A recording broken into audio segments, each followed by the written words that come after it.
दोस्तों नमस्कार। आपका स्वागत है द साइंस अप में। आप लोग देख रहे हैं साइंस की स्पेशल सीरीज। ये सीरीज 36 नंबर की, अब तक 35 सीरीज कंप्लीट हो चुकी हैं। ये इम्पोर्टेंट है सुपर टेट या टेट हो किसी भी स्टेट का, PhD, TST, railway group D, NTPC mains अर्थात CBT 2 के लिए। ये टोटली जो सीरीज है वह NCERT बेस्ड है। आइए दोस्तों अब स्टार्ट करते हैं 36 नंबर सीरीज।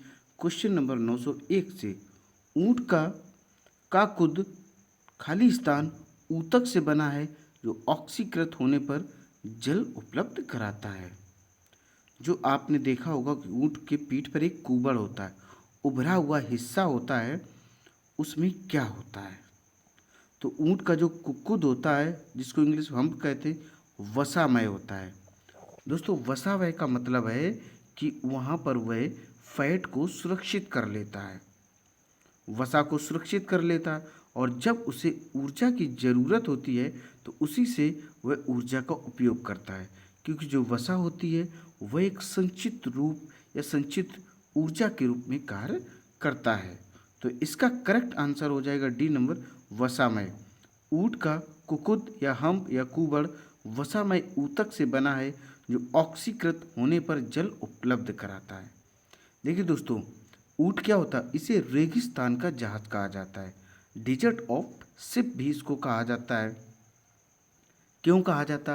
क्योंकि कई कई दिनों तक बिना पानी पिए अपने आप को जीवित रख लेता, और जो उसके कार्य होते चलना फिरना घूमना, वह उसे अच्छी भांति से कर पाता है। तो ऐसा क्यों कर पाता? क्योंकि उसके जो कुबड़ होता उससे उसे पानी तो मिलता ही है, साथ में उसे ऊर्जा भी मिलती है। तो दोस्तों ऊँट को क्या बोलते हैं? डेजर्ट ऑफ सिब्बी से कहा जाता है।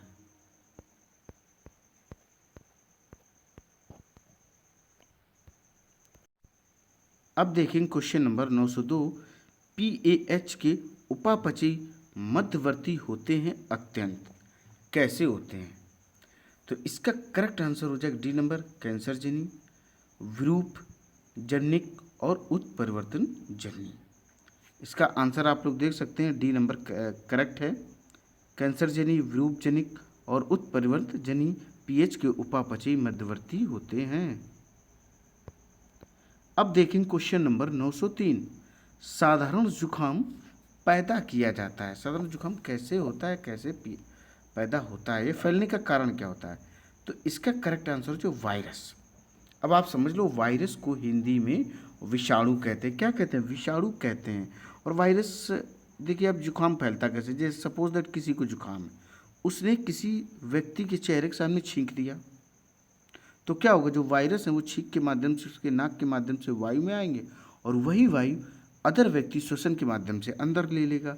जब वह अंदर ले लेगा तो उसे भी संभावना बढ़ जाएगी कि जुकाम उसे हो जाए। इसलिए किस जुकाम कैसे फैलता है? वायरस के माध्यम से यह फैलता है। आइए दोस्तों अब देखें क्वेश्चन नंबर 904। अवस्तंभ मूल पाए जाते हैं। अवस्तंभ जो मूल होते हैं वो किस में पाए जाते हैं? तो ये मक्का में पाए जाते हैं। किस में पाए जाते हैं? मक्का में पाए जाते हैं। अवस्तंभ मूल, जिसको कि स्टिल रूट कहते हैं। क्या कहते हैं? स्टिल्ट रूट इसे कहते हैं। ये मक्का में पाए जाते हैं। स्टिल्ट रूट, जिसे जटा मूल भी कहते हैं, ये जड़ तना के नोट से निकलता है तथा पौधे को यांत्रिक सहारा प्रदान करता है। एग्जाम्पल मक्का, गन्ना, बांस इत्यादि। अब आप स्टिल्ट रूट या जटा मूल समझ लो। जटा आपने देखी होंगी, जो ऋषि मुनि होती है उसी टाइप की जटा।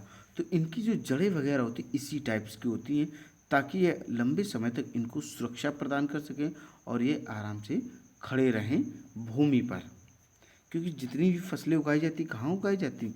लगभग जो फसलें होती हैं, एक दो अपवाद को छोड़कर सभी जमीन पर, अर्थात इनको मिट्टी की ज़रूरत होती है।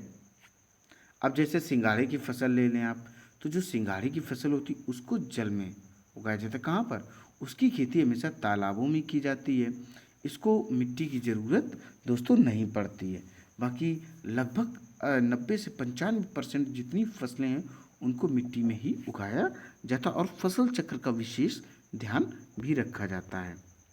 तो अब हम क्वेश्चन देखेंगे 905। विटामिन डी अनिवार्य है। विटामिन डी क्यों अनिवार्य है? तो इसका करेक्ट आंसर हो जाएगा बी नंबर, मजबूत तथा स्वस्थ अस्थियां बनाने के लिए। अब आप समझें कि जो विटामिन डी है वह किसके लिए इम्पोर्टेंट होता है? अपनी हड्डियों के लिए। अपनी शरीर की हड्डियां तभी मजबूत होंगी जब विटामिन डी मिलेगी, और विटामिन डी मिलने का जो मुख्य स्रोत है वह सूर्य प्रकाश है। अब ऐसा आप ना करें कि मई जून की जो भयंकर गर्मी होती है उसमें जाकर आप खड़े हो जाएं जाकर धूप में। तो ऐसा बिल्कुल दोस्तों ना करें, क्योंकि उससे क्या होगा, उससे डिहाइड्रेशन हो जाएगा और आपका स्वास्थ्य गड़बड़ हो जाएगा। विटामिन डी लें। विटामिन डी का और मुख्य स्रोत आपको बताना चाहें तो जो अंडे का पीला भाग होता है उसमें विटामिन डी होता है, फिश में प्रोटीन विटामिन भी होता है, साथ में दूध एक ऐसा पोषक तत्व है जो अपने अपने संपूर्ण आहार कहलाता है। तो दूध भी विटामिन डी का एक मुख्य स्रोत होता है। तो आप समझ पा रहे होंगे कि विटामिन डी कितना इम्पोर्टेंट है। अपनी हड्डियों को मजबूत करने के लिए ये इम्पोर्टेंट होता है। इसका बी नंबर करेक्ट आंसर है। अब हम लोग क्वेश्चन देखेंगे 906। संरचनाओं के कौन से युग प्रायः पादप और जंतु दोनों कोशिकाओं में पाए जाते हैं? तो इसका करेक्ट आंसर हो जाएगा अंतर्द्रव्यी जालिका और कोशिका कला। ये क्या है? ये दोनों में पाए जाते हैं। किसमें किसमें? पेड़ पौधे, पादप का मतलब है जितने भी पेड़ पौधे उसमें अंतर्द्रव्यी जालिका और कोशिका कला उपस्थित होती है। और ये जंतु कोशिकाओं भी होते हैं। किसमें? जंतु कोशिकाओं। पादप कोशिका को इंग्लिश में प्लांट सेल और जंतु कोशिका को इंग्लिश में एनिमल सेल कहा जाता है। इन दोनों में अंतर्द्रव्यी जालिका भी पाई जाती है और कोशिका कला भी पाई जाती है। देखो कोशिका क्या होता है? कोशिका से तो ही अपने शरीर का निर्माण हुआ। जो अपना शरीर है, जितने भी जंतु हैं लगभग वह बहुकोशिकीय हैं। बहुत से ऐसे जीव जंतु भी हैं जिनको हम एक कोशिकी या अकोशिकी भी कह सकते हैं। दोस्तों कोशिका की खोज 1665 में रॉबर्ट हुक ने की थी। अब आप लोग देखेंगे क्वेश्चन नंबर 907। निम्न में से कौन से समजात अंग हैं? समजात का मतलब होता है जो सेम एक जैसे ही अंग हैं। तो इसका करेक्ट आंसर हो जाएगा बी नंबर, घोड़े और आदमी के अग्रपाद। घोड़ा और जो आदमी होता है उसके, देखो घोड़े के आगे वाले पैर आप ले लीजिए और इंसान के आगे वाले जो हाथ जिसको बोलते हो वो भी पैर की कैटेगरी में यहाँ पर बताया गया। इनका सेम काम होता है। सेम काम क्या होता है? घोड़ा तो दौड़ने में प्रयोग करता है, बट इनके समजात अंग होते हैं। कैसे होते हैं? समजात अंग होते हैं। लेकिन अगर कार्य की दृष्टि से देखें तो घोड़ा दौड़ने में उपयोग करता है, मनुष्य हाथों का किस में प्रयोग करता है? वस्तुओं को उठाने में, रखने में, या किसी वस्तु को पकड़ने में और छोड़ने में ही उपयोग मनुष्य अपने हाथों का करता है। मनुष्य का वैज्ञानिक नाम होमो सैपियंस है। क्या है? होमो सैपियंस है। अब देखेंगे हम लोग क्वेश्चन नंबर 908। निम्न में से किस शैवाल का प्रयोग अंतरिक्ष अनुसंधान में किया जा रहा है? तो दोस्तों ये सबसे बेहतरीन क्वेश्चन है। तो इसका करेक्ट आंसर बी नंबर हो जाए क्लोरेला। क्लोरेला एक ऐसा शैवाल है जो अंतरिक्ष अनुसंधान में इसका उपयोग किया जा रहा है। शैवाल को हम लोग इंग्लिश में क्या कहते हैं? इनको एल्गी कहा जाता है और इनमें प्रकाश संश्लेषण की भी क्रिया होती है और प्रकाश संश्लेषण से ये अपना भोजन भी बनाते हैं। तो अब इसका आंसर हम देख सकते हैं बी नंबर, क्लोरेला शैवाल का प्रयोग अंतरिक्ष अनुसंधान में किया जाता है।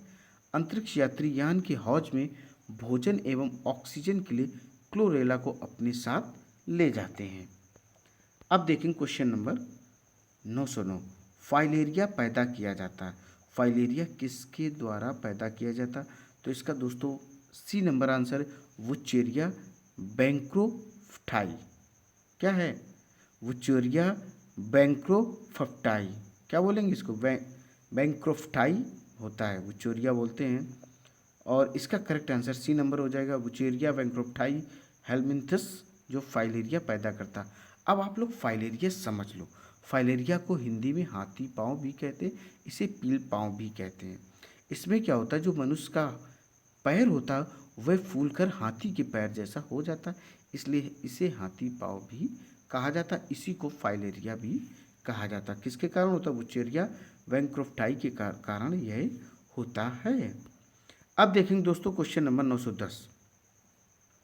कशेर कुओं में सीसा विषाक्तता की निम्न विशेषता नहीं है। कौन सी नहीं है? तो वह कौन सी नहीं है, वह नहीं है मेट हीमोग्लोबिनीमिया। क्या है, मेट हीमोग्लोबिनीमिया। और बाकी देखो तंत्र की दोष है, वृक्क की दुष्क्रिया है, अरक्तता है। फर्स्ट ऑफ ऑल आप ये समझो कि कशेरुकी क्या होते हैं। कशेरुकी के अंतर्गत वह जंतु आते हैं जिनमें रीढ़ की हड्डी उपस्थित होती है। अब आप सोच सकते हैं ऐसे कौन कौन से जंतु हैं जिनमें रीढ़ की हड्डी उपस्थित होती है। कशेरुकी को इंग्लिश में कॉर्डेटा भी कहते हैं। तो इसका आंसर करेक्ट क्या है, डी नंबर। मेट हीमोग्लोबिनिया भी कहते हैं। कशेरुकियों में सीसा विषाक्तता की विशेषता नहीं है। तंत्र की दोष, वृक्क की निष्क्रियता, वृक्क मतलब किडनी काम करना बंद कर दे। अरक्ता सीसा की विषाक्तता के कारण ही होता है। तो अब देखेंगे दोस्तों क्वेश्चन नंबर 911। मानव शरीर में इंसुलिन का प्रमुख कार्य क्या है। तो इसमें देखिए कार्य इसका क्या होता है, इसका करेक्ट आंसर सी हो जाएगा, शरीर में शर्करा के स्तर को नियंत्रित करना। शर्करा क्या होता है, देखिए अगर दोस्तों इंसुलिन अगर नहीं कायदे से वर्क कर रहा है तो संभावना है कि उस व्यक्ति को मधुमेह रोग हो जाए, डायबिटीज़ रोग हो जाए। डायबिटीज़ की पहचान मैंने भौतिक रूप से क्या बताई थी कि उसकी टॉयलेट वो कहीं भी फर्श पर डाले या ऐसी जगह चेकअप करे तो उसमें चींटियाँ लगने लगती। जो आम आदमी समझ सकता है कि अगर उसके टॉयलेट में चींटियाँ लग रही हैं तो उसे मधुमेह या डायबिटीज़ है, और कितने मात्रा में ये चेकअप करके डॉक्टर ही बताएगा। तो इसका करेक्ट आंसर सी नंबर हो जाएगा। शरीर के शर्करा जिसको ग्लूकोज कहते हैं कि स्तर को नियंत्रित करना शरीर में इंसुलिन का प्रमुख कार्य होता है। अब देखेंगे क्वेश्चन नंबर 912। उन पादपों को क्या कहते हैं जो अपने जीवन काल में एक बार फलते फूलते हैं, अर्थात एक ही बार फूल खिलते हैं उसमें। इसका आंसर बी नंबर करेक्ट हो जाएगा, साकृत फली। क्या बोलते हैं, साकृत फली कहते हैं जो अपने जीवन काल में केवल एक ही बार फलते फूलते हैं, उसके बाद उनमें कुछ भी किसी भी प्रकार की कोई प्रोसेस नहीं होती फूल और फलने खिलने से। अब देखें क्वेश्चन नंबर 913। 913 में देखिए कॉकरोच के लार्वा को क्या कहते हैं। कॉकरोच के लार्वा को निम्फ कहते हैं। इसका करेक्ट आंसर बी नंबर हो जाएगा, निम्फ। अब देखेंगे हम लोग 914। यदि दूध से क्रीम को हटाया जाता है तो इसका घनत्व कैसा हो जाता है। आप सभी लोग जानते हैं जो दूध लगभग पैकेट में जो दिया जाता है वो क्रीम रहित होता है, जो लगभग 20 रुपये का मिलता है हाफ लीटर, और जो हाफ लीटर आपको क्रीम सहित चाहिए पैकेट में वो 29-30 रुपये का मिलता है। तो जब उससे हम क्रीम हटा देते हैं तो उसके घनत्व पर क्या प्रभाव पड़ता, उसका घनत्व क्या होता, बढ़ जाता। इसका आंसर ए नंबर करेक्ट है। जब दूध से क्रीम को हटाया जाता है तो इसका घनत्व कैसा होता है, बढ़ जाता, क्योंकि क्रीम का घनत्व दूध से कम होता है। अब दोस्तों क्वेश्चन नंबर देखेंगे 915। निम्नलिखित प्राणियों में से किसमें खुला परिसंचरण तंत्र पाया जाता है। अब जैसे मनुष्य का देख लो, मनुष्य में क्या होता है, इसमें ढका हुआ परिसंचरण तंत्र होता है, अर्थात जो ब्लड सर्कुलेशन होता है वह बंद होता। आपने क्या ब्लड अपने बॉडी के बाहर बहते हुए देखा, नसों में आप देख पा रहे हो, नहीं देख पा रहे हो, वह त्वचा से ढका हुआ है।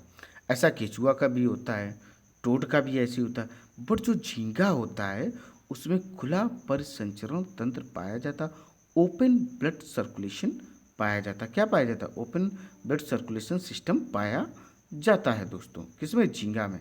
इसका करेक्ट आंसर ए हो जाएगा।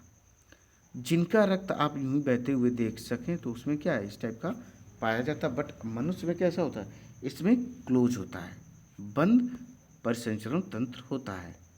अब देखेंगे हम लोग क्वेश्चन नंबर 916।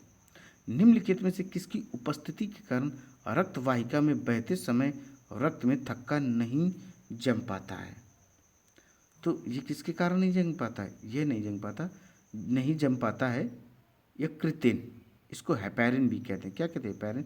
हेपेरिन की उपस्थिति के कारण रक्त वाहिका में बहते समय रक्त थक्का नहीं जम पाता। अब इसका आप कॉन्सेप्ट समझ लो, जैसे अपने शरीर में ब्लड बह रहा, आप देखो लगातार ब्लड बहता रहता है। कभी ऐसा होता है कि आप रात में सो जाओ, सर्दी के मौसम में ब्लड आपकी बॉडी में जम जाए, नहीं। तो अगर आपसे पूछा जाए आपकी बॉडी में ब्लड क्यों नहीं जम रहा है, लगातार बॉडी में ब्लड कैसे फ्लो कर रहा है, कैसे बह रहा है, तो वह हेपेरिन के कारण होता है। हेपेरिन इसको इंग्लिश में कहते हैं, हिंदी में इसको ये कृत्रिम कहते हैं। क्या कहते हैं? ये कृत्रिम कहते हैं। आप लोग ध्यान रखिएगा। अगर इसी जगह कहा जाए जब चोट लग जाए और ब्लड बहना रुक कैसे जाता, तो वो प्रोथ्रोम्बिन के कारण होता है। और इसी जगह विटामिन पूछा जाए तो विटामिन के होता है। आइए दोस्तों अब देखें क्वेश्चन नंबर 917। देखिए दोस्तों, विकसित भ्रूण के प्रसव को वैज्ञानिक रूप से कहा जाता है। विकसित भ्रूण का मतलब क्या होता है? जो गर्भ में हो बच्चा, बट उसका डिलीवरी का टाइम पूर्ण हो चुका हो, तो उसको क्या कहा जाता है? उसको कहा जाता है प्रसव। क्या कहा जाता है? प्रसव। इसका करेक्ट आंसर है सी नंबर, और इंग्लिश में इसको डिलीवरी कहते हैं। विकसित भ्रूण के प्रसव को वैज्ञानिक रूप से प्रसव या डिलीवरी कहा जाता है। अब देखेंगे 918 नंबर, थायरोक्सिन हार्मोन स्रावित किया जाता है। तो यह कहाँ स्रावित किया जाता है? ये इसका करेक्ट आंसर हो जाएगा डी नंबर, अवटू ग्रंथि से। थायरोक्सिन हार्मोन अवटू ग्रंथि से या थायराइड ग्लैंड भी कहते हैं, से निकाला या स्रावित होता है। निकलता है, स्रावित होना बात एक ही है। दोस्तों अब देखेंगे 919 नंबर, बिना एंजाइम वाला पाचक रस क्या है? कौन सा है? तो इसका करेक्ट आंसर हो जाएगा पित्त, सी नंबर। बिना एंजाइम वाला पाचक रस पित्त, जिसको बाइल जूस कहते हैं, जो लीवर के द्वारा स्रावित होता। लीवर को हिंदी में यकृत कहते हैं। तो बाइल जूस किसके द्वारा निकलता है? ये निकलता लीवर के द्वारा या यकृत के द्वारा। अब देखेंगे क्वेश्चन नंबर 920। कौन सा? 920। बीज के अंकुरण की एक अनिवार्य विशेषता किसकी मौजूदगी है? इसका करेक्ट आंसर हो जाएगा जल, डी नंबर।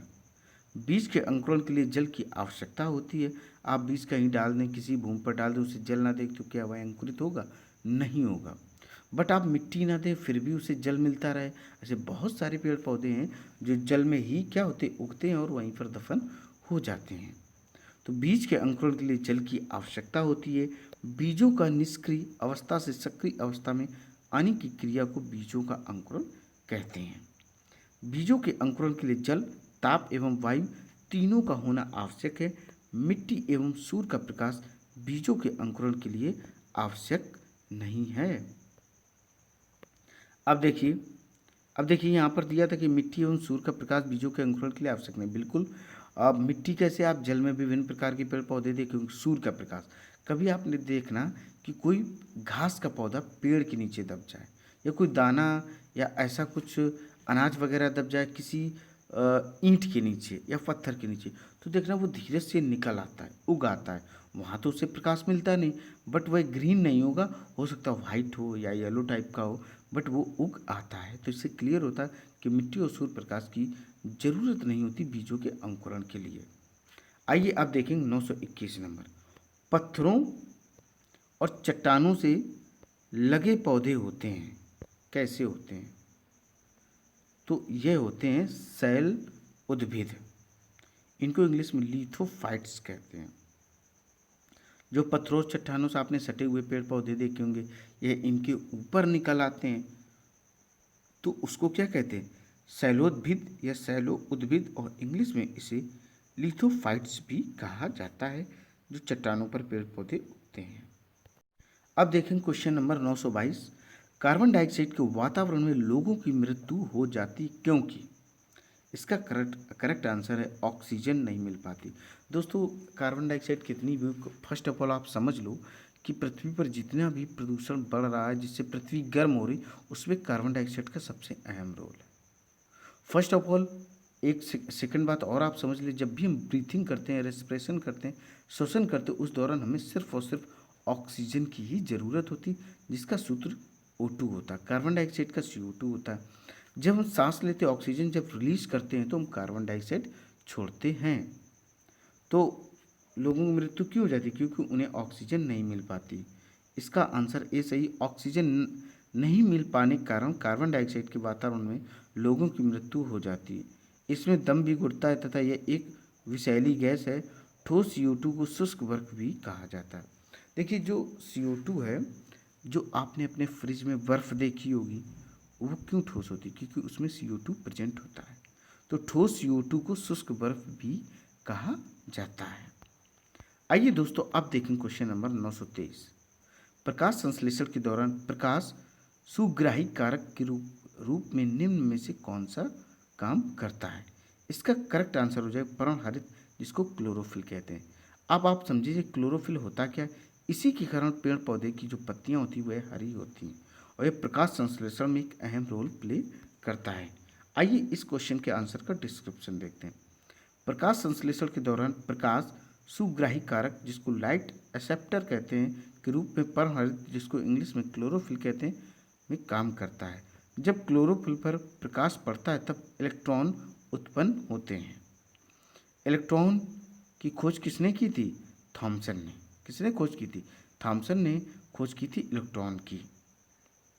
और प्रोटॉन की रदरफोर्ड ने और न्यूट्रॉन की चैडविक ने खोज की थी।